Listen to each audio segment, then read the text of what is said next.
우리 오늘 예배 함께 하신 성도님들, 우리 서로 환영합니다. 사랑합니다. 축복합니다. 인사하시기 바랍니다.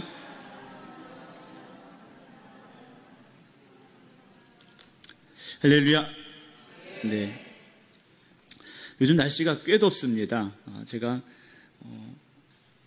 요즘 너무 더워서 왜 이렇게 더운가 생각을 했는데 여름이니까 덥더라고요. 네. 겨울이면 덥다고 안 할 텐데 여름이니까 덥더라고요. 여름이 지나가면 가을이 오겠죠. 이 더운 것도 조금 지나면 또 지나가리라 생각이 듭니다. 우리가 인생에 힘들고 어려운 시간들이 있지만 우리가 믿음으로 하루하루 기도하고 인내하고 하나님 의지하면 그 세월이 변하여서 우리의 삶에 아름다운 축복의 시간들, 또 아름다운 우리의 삶의 추억이 될 줄로 믿습니다. 저희 큰아이가, 간주하는 큰아이가 이제 한 학기가 끝나고 드디어 방학을 했어요. 네.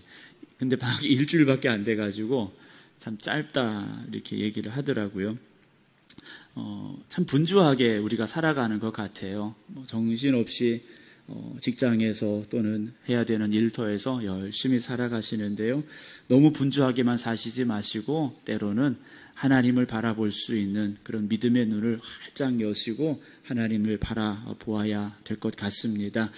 지난 주간에 이제 저희 아이가 대천에서 기차 타고 천안에 올라오고 또 천안에 제가 데려오고 이래야 되는데 차를 타고 이제 1시간 정도 제 아이하고 이렇게 둘이 갈 때 1시간 또 올 때 1시간 이렇게 얘기를 나눌 시간들이 좀 많아요. 그러다 보면 이런저런 얘기들을 제 큰아이하고 이렇게 하게 됩니다. 마냥 어린 줄 알았는데요. 이제는 그렇지가 않더라고요. 얘기를 하다 보면 제법 좀 어른 티가 날 때가 있어요. 제가 들어보면 이제 좀 컸구나라는 생각이 들 때가 있는데 지난번에는 그런 얘기를 하더라고요. 아빠 우리 생극교회 오셔서 설교를 이렇게 하시는데 이제 주중에는 없잖아요. 수요일은 이제 보령에 가서 거기 있는 교회에 가게 되고 또 유치원이 교회 소속이기 때문에 그 교회에 이제 가야 되고 또 새벽은 또 드리지 못하니까 주일 낮 설교만 주로 이제 아이가 듣는데 생극교회 오셔서 아빠 하는 설교를 이렇게 들어보니까 좀 위로하는 설교가 많은 것 같아요. 이렇게 설교를 분석을 하더라고요. 그래서 제가 좀 그랬어요. 네, 그래서 제가 얘기를 했어요. 그래, 주일 예배는 아빠가 좀 위로의 설교가 많은 편이야 그랬어요. 이유가 뭐냐면 대부분 이제 새벽에 오시는 분들, 수요일에 오시는 분들은 거의 빠짐없이 예배 드리시는 분들이에요. 그래. 그러나 주일날 한 번 오시는 분들은 주중에는 말씀을 들을 기회가 그리 많지 않으신 분들이에요. 그래서 그런 분들에게는 아직까지는 우리가 조금 위로에 관한 말씀이 필요하겠다 생각이 되어서 위로에 관한 설교가 조금 많은 편이야 라고 이렇게 얘기를 했습니다. 그런데 오늘 본문도 오늘 말씀도 저희 아이 예상과 크게 벗어나지 않는 그런 설교가 이미 되어 있어서 오늘 그 말씀을 드리려고 합니다. 광견병이라는 게 있잖아요. 광견병이 뭡니까? 쉽게 말씀드리면 미친 개가 사람을 물면 사람이 그 병이 걸리는 병이에요. 공수병이라고도 하죠. 미친 개에게 물리면, 광견병이 걸리면 사람이 물도 무서워하게 되고 시름시름 앓다가 죽게 되는 병이 광견병인데 우리나라에서는 2004년까지 광견병으로 죽은 사람이 있습니다. 실제. 그러나 2005년 이후로는 광견병으로 죽은 사람이 한 명도 없어요. 그러니까 여러분 광견병에 걸릴까 걱정하지 않으셔도 되는 나라 중에 하나가 이제 우리나라인데 한 사람이 개에게 물렸어요. 개에게 물렸으니까 이제 병원에 가야 되잖아요. 일단 병원에 가야 됩니다. 여러분 요즘 광견병이 없다고 해도 개에게 물리면 병원에 가셔서 일단 소독하시고 치료 받으셔야 돼요. 목사님이 우리나라는 광견병 없다니까 멀쩡하겠지 계시면 안 됩니다. 일단 병원에 가셔야 돼요. 이 사람이 개에 물려서 병원에 갔는데 의사 선생님이 진찰을 쭉 했어요. 그랬더니 결과를 들고 와서 이 사람에게 심각하게 말하는 겁니다. 선생님, 광견병에 걸렸습니다. 이러는 거예요. 그럼 어떤 마음이 들겠어요? 그 말을 들은 환자가 얼굴이요 잿빛이 됐어요. 광견병에 걸렸으니까 이제 나 죽는구나 생각이 든 거죠. 또 이 사람이 의사 선생님에게 종이를 한 장 달라고 부탁을 했어요. 그리고 펜을 들고서 거기다가 뭔가 열심히 진지하게 써 내려가기 시작했어요. 의사 선생님이 뭘 쓰는지는 모르고 이 사람이 이제 죽게 됐으니까, 죽을지도 모르니까 유서라도 쓰나 보다 이렇게 생각을 했어요. 그래서 의사 선생님이 조금이라도 위로가 되게 하려고 그 환자에게 말했어요.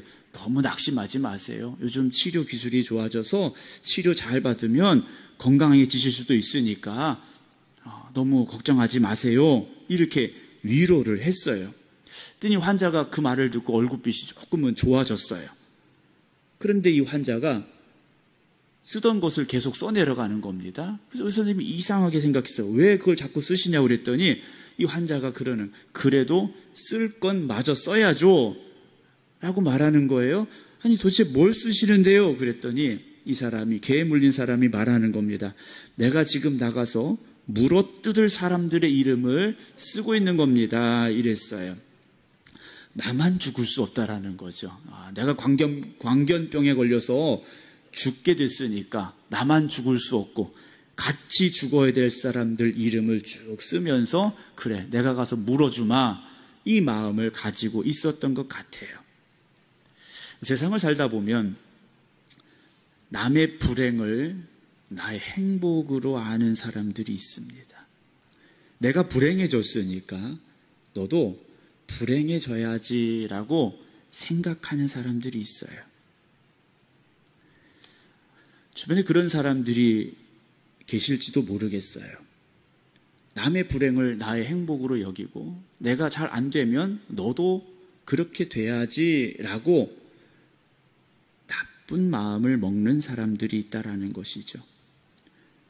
그러나 우리가 그런 마음을 가지고 산다면 어떻게 되겠습니까? 덕분이라는 말이 있습니다. 우리가 덕분에 이런 말 많이 하잖아요. 덕분에라는 말이 있는데 한자예요. 덕분이라는 것은 덕을 나누어 준다라는 의미를 가지고 있습니다. 그러니까 우리가 덕분에 했습니다라는 것은 당신이 나에게 덕을 나누어 줘서, 더 쉽게 표현하면 당신이 나에게 그 행복을 나누어 줘서, 당신이 그 기쁨을 나에게 나누어 줘서 나도 이렇게 잘 됐습니다라는 말일 것이다 라는 것이죠. 우리 생극교회 모든 성도 여러분들, 오늘 이 말씀을 듣는 여러분 우리 모두가 다 그렇게 나의 행복을 나누어 줄 수 있고 나의 기쁨을 나누어 줄 수 있고 내가 기쁘니 당신도 기뻐야지, 이런 마음을 가지고 살아갈 수 있는 삶이 되길 원합니다.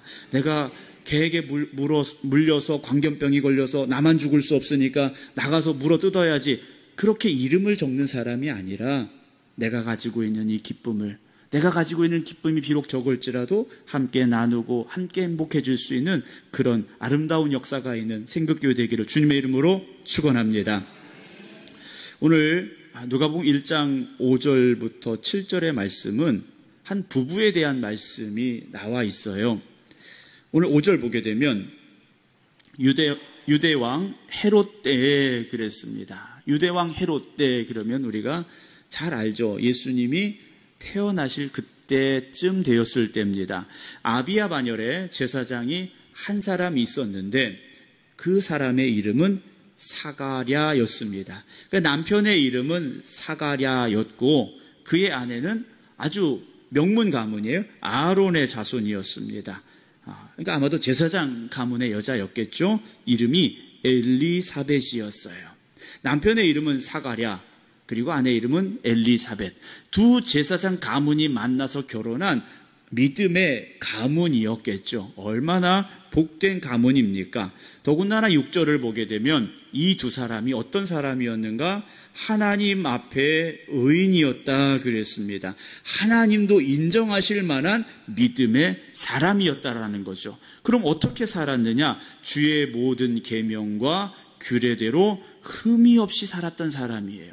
이 사람들이 가문만 좋은 것이 아니라 제사장이었던 것으로 좋은 것이 아니라 그들의 삶 자체가 하나님 앞에서 하나님이 주신 말씀대로 살아가려고 힘쓰는, 그래서 어떤 세상적인 흠이 없던 부부였다라는 거죠. 얼마나 훌륭한 믿음의 사람들입니까?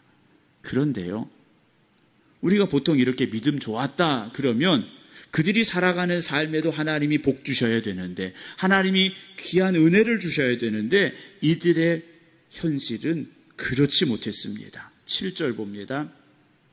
엘리사벳이 아내가 잉태를 못했어요. 불임이었습니다. 그래서 그들에게 자식이 없었어요. 더 큰 문제는 뭡니까? 두 사람의 나이가 많아졌어요. 이제 아이를 잉태할 수 없는, 아이를 낳을 수 없는 그런 나이가 되고 말았다라는 것이죠.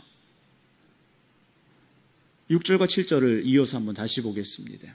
이 두 사람이 남편만 또는 아내만 이게 아니에요. 두 부부 모두가 다, 이 두 사람 모두가 다 하나님 앞에 의인이었어요. 그러니까 하나님께서 사가랴를 봐도 기쁘시고 엘리사벳을 봐도 기쁘시고 같이 보면 더 기쁘고, 여러분 우리 교회 성도들이 그런 성도들 되시기 바랍니다.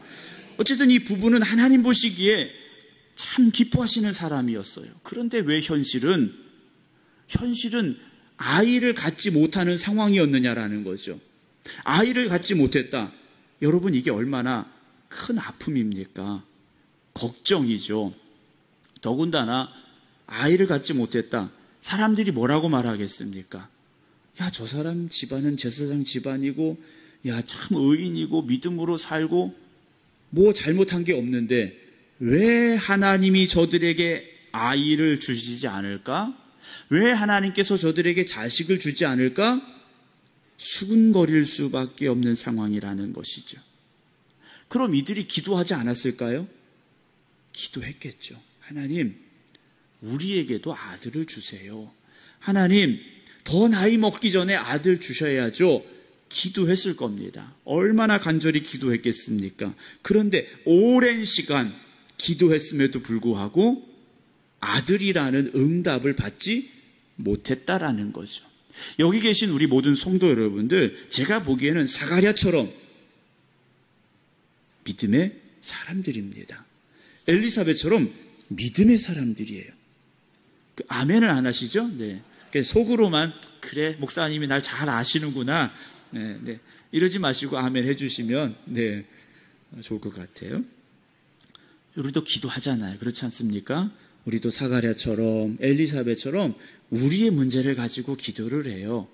뭐 아이를 갖지 못한 분들의 기도도 있을 수 있겠고요. 또 다른 문제들을 가지고 기도하시는 여러분들의 기도의 제목이 있잖아요. 그런데 그 기도를 가지고 1년 기도하고 2년 기도하고 5년 기도하고 10년 기도했는데 응답받지 못한 기도가 있어요. 그럼 나 혼자만 알고 있는 문제면 아무런 상관이 없는데 내 옆집 사람도 알아요. 이웃 사람도 알아요.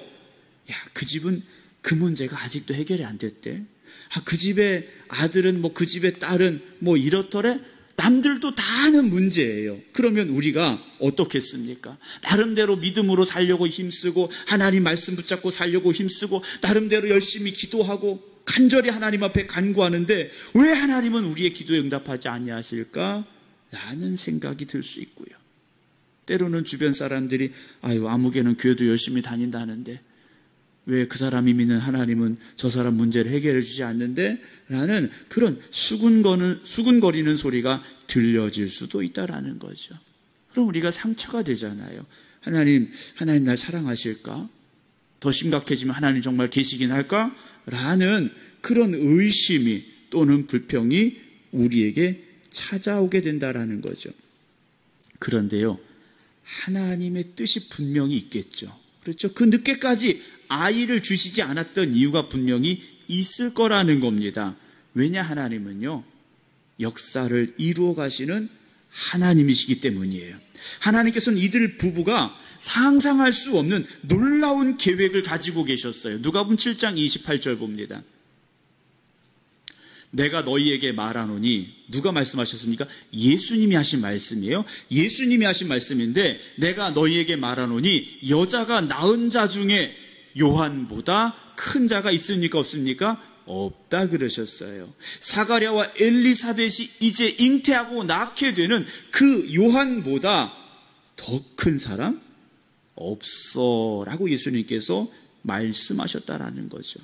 하나님께서는요, 예수님의 오시는 그 길을 예비할 사람으로 이 땅에서 택하신 사람이 누구냐? 세례 요한이었다라는 거죠. 하나님께서 작정하시고 계획하시고 그 일을 이루어 가실 사람이 누구였느냐? 바로 세례 요한이었고, 그 세례 요한을 잉태하고 출생하고 양육해야 될 사람들이 누구였느냐? 바로 사가랴와 엘리사벳이었다라는 거죠. 누가복음 1장 25절에 보면요, 엘리사벳이 이런 고백을 합니다.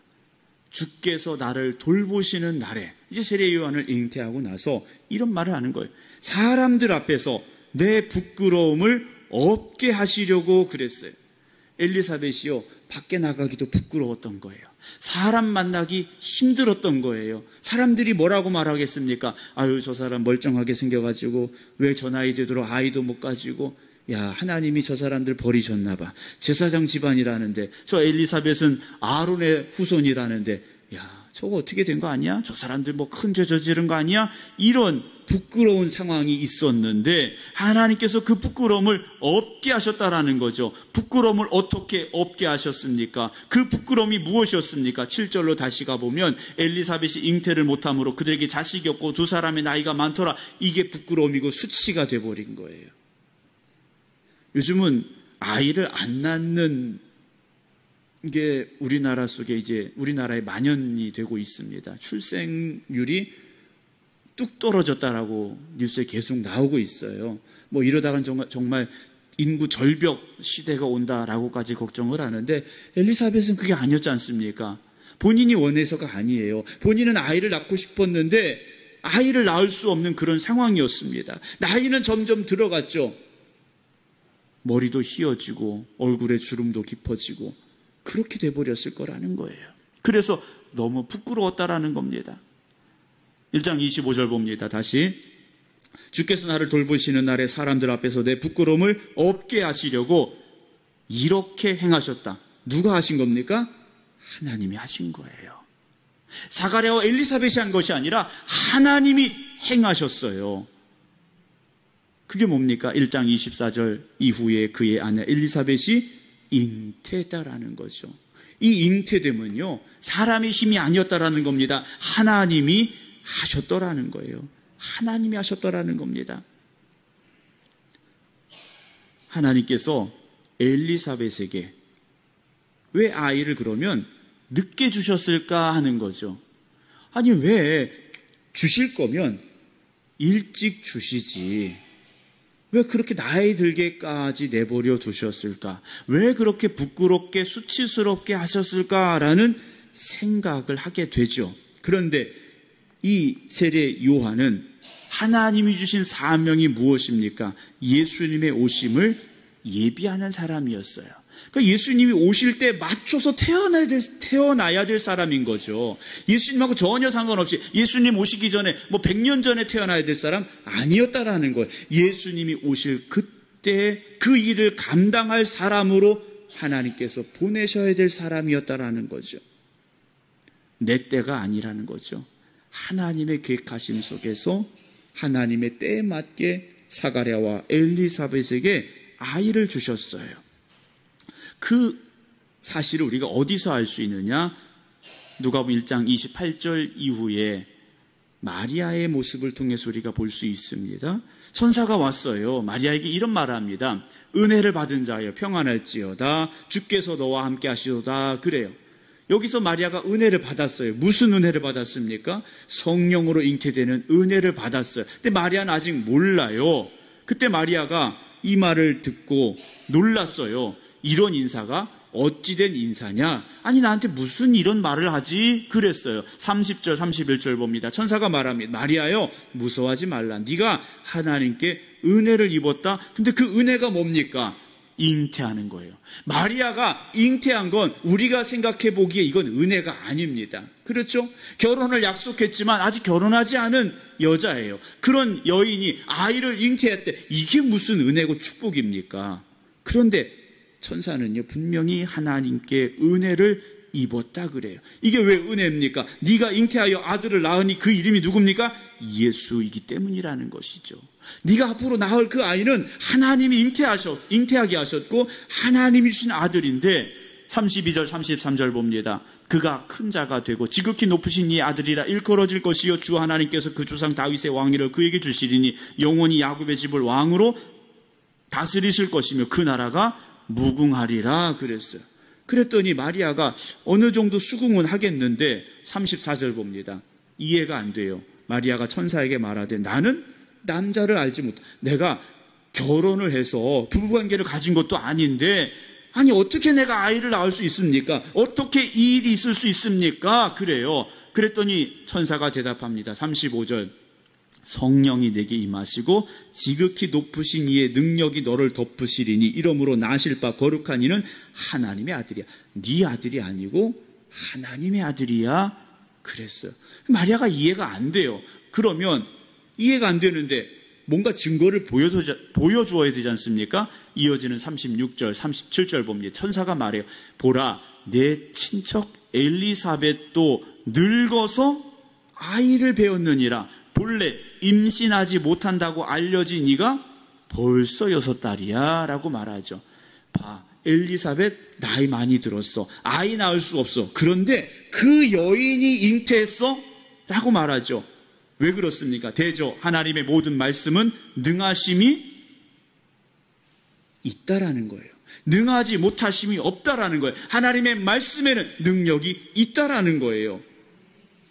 아니 엘리사벳이 아이를 가졌다고 마리아가 깜짝 놀란 거예요. 그래서 38절에 마리아가 말합니다. 주의 여종이오니 나도 주의 여종이오니 하나님 말씀대로 내게 이루어지이다.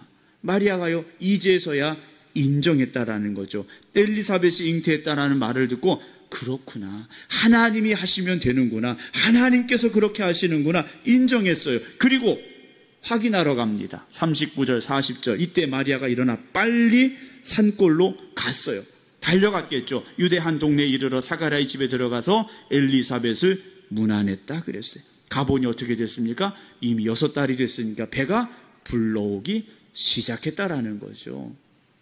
사랑하는 성도 여러분, 마리아가 아이를 잉태한다? 이건 불가능한 일이에요. 그리고 돼서도 안 되는 일이에요. 그런데 하나님은 그렇게 마리아를 택하셨어요. 그런데 그 마리아에게 확증이 된 게 무엇입니까? 자기가 잉태한 것이 하나님의 말씀으로 말미암아 성령으로 말미암아 된 것이라는 것을 어떻게 확인했습니까? 엘리사벳이 아이를 잉태하고 벌써 6달이 됐다라는 것, 그게 마리아에게 증거가 됐다라는 거예요. 천사가 말한 게 뭡니까? 엘리사벳을 봐. 하나님이 그렇게 하셔라는 증거였다라는 거죠. 사랑하는 성도 여러분, 엘리사벳에게 가봐라. 엘리사벳이 벌써 잉태한 지 6달이다. 이 말이요, 마리아의 마음을 감동시켰고 하나님의 계획하심과 일하심에 순종하는 계기가 됐다라는 겁니다. 여러분, 우리가 엘리사벳 같을 수 있어요. 우리가 아까 말씀을 드렸듯이 기도하고 소망하고 간구하는 것이 즉시 응답되지 않고, 아니 더뎌지고 더 늦어지고 그래서 10년 20년 아직 응답받지 못해서 그것이 나의 부끄러움과 수치가 되고 있다고 생각하십니까? 아닙니다. 하나님은 반드시 여러분들의 기도에 응답하실 때가 있다라는 것이죠. 우리가 그때가 되면요 어떻게 말할 수 있습니까? 나도 엘리사벳과 같이 하나님 응답하지 않으셨어. 나도 그래서 부끄럽고 수치스러웠어 라고 말하겠죠. 그런데 그것으로 끝나게 하시는 하나님이 아니시라는 겁니다. 나는 엘리사벳이라고 말할 수 있는 그 축복의 역사를, 응답을 우리에게 주신다라는 거예요. 엘리사벳이 부끄러웠어요. 수치스러웠어요. 눈물을 흘렸어요. 그런데 하나님이 엘리사벳을 위로하시고 하나님의 큰 뜻을 이루시기 위하여 잉태하게 하셨지 않습니까? 이제는 그 눈물이 슬픔의 눈물이 아니에요. 부끄러움의 삶이 아니셨다라는 것이죠. 하나님은 놀랍게 이 여인을 위로해주고 계셨다라는 겁니다. 여인이 낳은 사람 중에, 여자가 낳은 사람 중에 가장 큰 사람을요 엘리사벳이 낳았지 않습니까? 사랑하는 성도 여러분, 우리는 아직 부끄럽고 수치스럽고 그렇게 슬픔의 눈물을 흘릴 수밖에 없는 엘리사벳일 수 있습니다. 언제까지 그렇게 삶을 살아야 될지 그 끝을 알지 못할 수도 있습니다. 그런데요, 하나님께서 우리를 어떤 사람으로 택하셨습니까? 하나님이 쓰실 사람으로 택하셨어요. 그냥 부끄럽게 수치스럽게 눈물 흘리다가 끝나는 인생으로 우리를 택하신 것이 아니라 마리아에게 증거가 되게 하실 사람으로 예수 그리스도의 오심을 준비하실, 그 아이를 잉태하게 하실 엘리사벳처럼 우리를 택하셨음을 기억하시기 바랍니다. 오늘 이 엘리사벳이 마리아에게 증거가 됐듯이 여러분들이 세상에 나아가서 지금도 슬픔과 절망과 좌절 가운데 있는, 부끄러움과 수치 가운데 있는 사람들에게 하나님의 일하시고 역사하심의 증거가 될 수 있기를 주님의 이름으로 축원합니다. 그래서 우리는 자신 있게 외칠 수 있어야 돼요. 나도 엘리사벳이었는데 하나님이 이렇게 나를 사용하셨어. 하나님이 이렇게 나를 축복하셨어. 그 고백이 있기를 주님의 이름으로 축원합니다. 때로는 그 슬픔 때문에, 때로는 그 현실 때문에 처절하게, 때로는 고통 가운데 눈물 흘리고 아파할 수 있습니다. 그러나 믿음의 길을 묵묵히 걸어가시기 바랍니다. 이를 계획하시고 이루어 가시는 분은 하나님이십니다. 우리는 하나님께 모든 것 맡겨야 됩니다. 하나님이 일하시고 역사하시는 그날을 기대하시기 바랍니다. 오늘 이렇게 끝나는 인생이 아님을 우리는 알아야 됩니다. 오늘 우리의 인생이 이렇게 살다가 그냥 그렇게 끝나는 인생이라면 하나님은 우리를 부르지 아니하셨을 것입니다. 여러분들을 택하시고 부르신 데에는 하나님의 뜻과 계획하심이 있으심을 믿으시고 엘리사벳과 같이 하나님이 응답하시고 역사하실 그날이 다가오고 있음을 믿으시고 기억하시면서 새롭게 8월을 시작할 수 있는 우리 모두가 되기를 주님의 이름으로 축원합니다. 기도하겠습니다.